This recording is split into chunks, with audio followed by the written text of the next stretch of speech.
암호화폐와 함께 사라진 억만장자 제럴드 코튼의 미스터리. 안녕하세요 여러분. 오늘은 암호화폐 역사상 가장 충격적이고 미스터리한 사건 중 하나를 다뤄보려고 합니다. 2019년 캐나다 최대 암호화폐 거래소의 CEO가 갑작스럽게 사망하면서 2억 달러, 우리 돈으로 약 2,600억 원이 증발해버린 사건. 혹시 들어보셨나요? 바로 쿼드리가시 X의 창립자이자 CEO였던 제럴드 코튼의 이야기입니다. 이 사건은 단순한 사고사가 아니라 거대한 사기극이었을 가능성이 높다고 여겨지고 있어요. 오늘 함께 이 믿을 수 없는 이야기를 파헤쳐 보겠습니다. 먼저 제럴드 코튼이 누구였는지부터 알아볼까요? 1988년생인 코튼은 캐나다 출신으로 어릴 때부터 컴퓨터와 인터넷에 관심이 많았어요. 대학에서 비즈니스를 전공했고 졸업 후에는 여러 온라인 사업에 손을 댔죠. 당시 캐나다에서는 암호화폐 거래소가 많지 않았기 때문에 쿼드리가시 X는 빠르게 성장할 수 있었어요. 코튼은 젊고 카리스마 넘치는 CEO로 유명했습니다. 각종 암호화폐 컨퍼런스에서 발표하고 미디어 인터뷰도 자주 했죠. 겉으로 보기에는 성공한 젊은 기업가의 전형이었어요. 쿼드리가시 X는 2017년, 2018년 암호화폐 붐 때 폭발적으로 성장했습니다. 캐나다 최대 암호화폐 거래소가 되었고 약 36만 명의 사용자가 이용했어요. 거래량도 엄청났죠. 하지만 이미 이때부터 문제가 있었어요. 사용자들이 자금 인출을 요청했는데 처리가 너무 늦어지거나 아예 처리되지 않는 경우가 빈번했거든요. 쿼드리가시 X 측에서는 항상 은행 문제, 기술적 문제, 규제 문제 등을 핑계로 댔어요. 하지만 실제로는 이미 이때부터 거래소에 심각한 문제가 있었던 것 같아요. 그리고 2018년 12월 9일 충격적인 일이 벌어집니다. 제럴드 코튼이 신혼여행으로 인도를 방문했다가 갑작스럽게 사망한 거예요. 공식적인 사망 원인은 크론병 합병증이었습니다.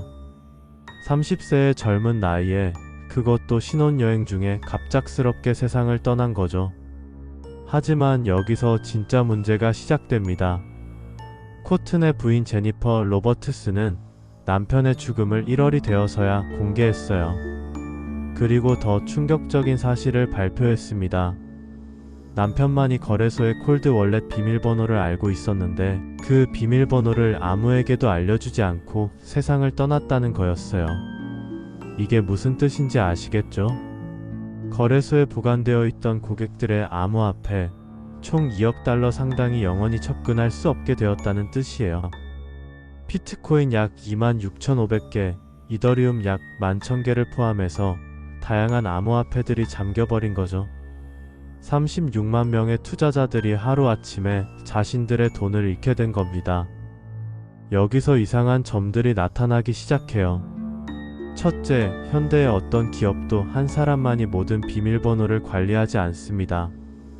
특히 거래소 같은 금융 서비스에서는 더욱 그렇죠. 둘째, 코튼의 죽음 직전까지도 거래소는 정상적으로 운영되고 있었어요. 갑작스럽게 모든 게 멈춘 거죠. 시간이 지나면서 더 많은 의혹들이 제기되기 시작했어요. 캐나다 법원의 조사 결과 놀라운 사실들이 밝혀졌습니다. 첫째, 코튼은 자신의 개인 계정에서 고객들의 암호화폐를 무단으로 사용해서 거래했다는 거예요. 그것도 손실을 보는 거래를 반복적으로 했고요. 둘째, 거래소의 실제 암호화폐 보유량이 고객들에게 표시된 잔액보다 훨씬 적었어요. 사실상 펀지 사기와 비슷한 상황이었던 거죠. 셋째, 코튼의 개인 재산이 의심스러울 정도로 많았어요. 고급 요트, 비행기, 여러 부동산 등 거래소 수수료만으로는 설명하기 어려운 수준이었죠. 그런데 여기서 가장 큰 의혹이 제기됩니다. 코튼이 정말 죽었을까? 라는 거예요. 의혹의 근거들을 살펴보면 첫째, 죽음의 타이밍이 너무 완벽했어요. 거래소가 파산 위기에 몰렸을 바로 그 시점에 세상을 떠난 거죠. 둘째, 인도에서의 사망 신고 과정이 의심스러웠어요. 현지 병원 기록이 제대로 확인되지 않았고 화장도 너무 빨리 이뤄졌죠. 셋째, 코트는 이전에도 가짜 이름으로 다른 사업을 한 적이 있었어요. 오마르 다니엘 파틸로라는 가명으로 온라인 사기에 연루된 척도 있었고요. 넷째, 사망 직전에 유서를 작성했는데 그 내용이 마치 모든 걸 계획한 것처럼 보였어요. 이 사건의 진짜 비극은 바로 피해자들이에요. 어떤 사람은 평생 모은 돈을 모두 잃었고 어떤 사람은 집을 팔아서 투자한 돈을 잃었어요. 심지어 자살을 시도한 피해자들도 있었죠. 36만 명의 피해자들은 지금까지도 자신들의 돈을 돌려받지 못했어요. 일부는 파산 절차를 통해 극히 일부만 돌려받았지만 대부분은 아무것도 받지 못했죠. 이들은 지금도 코튼이 살아있다면 찾아내서 처벌받게 하고 싶어 해요. 그리고 잃어버린 자신들의 돈을 되찾고 싶어 하고요. 이 사건은 현재도 진행 중이에요. 캐나다 당국은 여전히 조사를 계속하고 있고 일부 탐정들과 저널리스트들은 코튼이 살아있을 가능성을 추적하고 있어요. 2022년에는 넷플릭스에서 트러스트 노 원 더 헌트 포어 더 크립토 킹이라는 다큐멘터리도 제작되었어요. 이 사건에 대한 관심이 여전히 높다는 걸 보여주죠. 이 사건이 우리에게 주는 교훈은 명확해요. 첫째, 암호화폐 거래소를 선택할 때는 신중해야 한다는 것. 둘째, 모든 자산을 한 곳에 보관하면 안 된다는 것. 셋째, 너무 좋은 조건을 제시하는 곳은 의심해봐야 한다는 것. 오늘 제럴드 코튼과 쿼드리가 CX 사건에 대해 알아봤는데 어떠셨나요? 정말 믿기 어려운 이야기죠?